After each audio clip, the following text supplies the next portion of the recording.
Bonjour à tous, ici Amilo Otaku, on se retrouve tout de suite pour une nouvelle découverte manga, et aujourd'hui on va parler du manga The Rising of the Child Hero.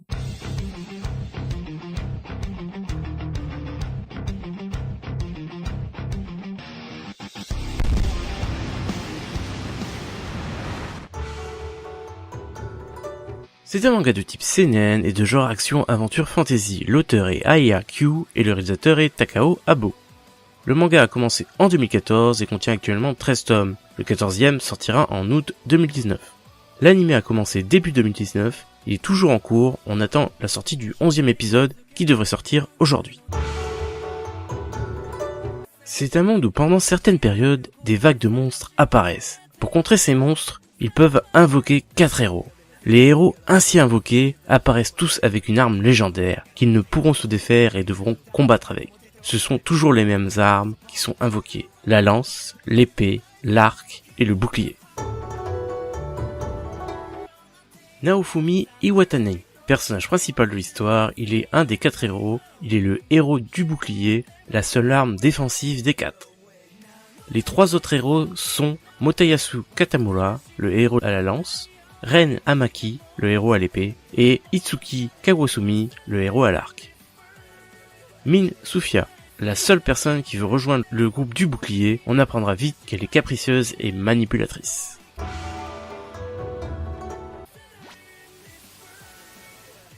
On suit l'histoire de Naofumi qui vit une vie d'otaku. Cela ne l'empêche pas d'aller lire des livres à la bibliothèque. Mais un jour, il tombe sur un livre qui raconte la légende des 4 héros. Et leurs 4 armes légendaires. La lance, l'épée, l'arc et enfin le bouclier. Puis tout d'un coup, il se retrouve dans un nouveau monde. Il s'est fait invoquer en tant que héros du bouclier. Dans ce monde, les héros ne peuvent pas évoluer ensemble. Ils doivent trouver des compagnons avec qui s'améliorer. Seul problème, c'est qu'à la réunion où les compagnons choisissent le héros, tout le monde se dirige vers les autres héros et le laisse tout seul. Seule une femme accepte de partir avec Naofumi. Il s'agit de Mine. Mine lui montre alors la ville, lui fait acheter une armure et l'emmène s'entraîner vers des monstres.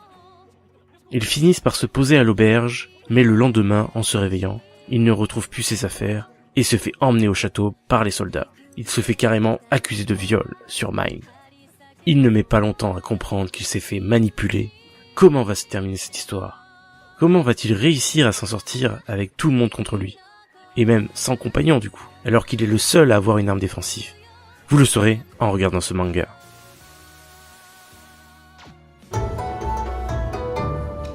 En ce moment, beaucoup de mangas et d'animés que je découvre racontent l'histoire d'un héros qui se retrouve pour une raison ou une autre dans un univers qui ressemble aux jeux vidéo.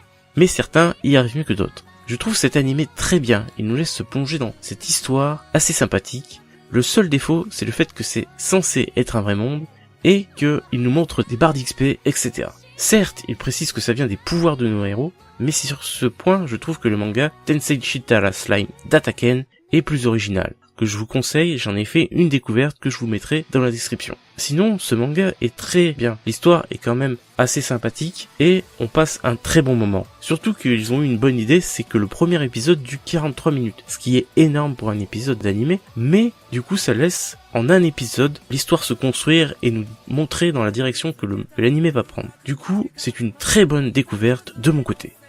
N'hésitez pas à me donner un manga que vous désirez faire découvrir dans les commentaires. J'espère que cette vidéo vous a décidé à aller voir ou non ce manga. Si cette vidéo vous a plu, n'hésitez pas à liker, commenter et partager. N'oubliez pas de vous abonner pour ne pas louper les prochaines vidéos. Et moi je vous dis, Matakondo.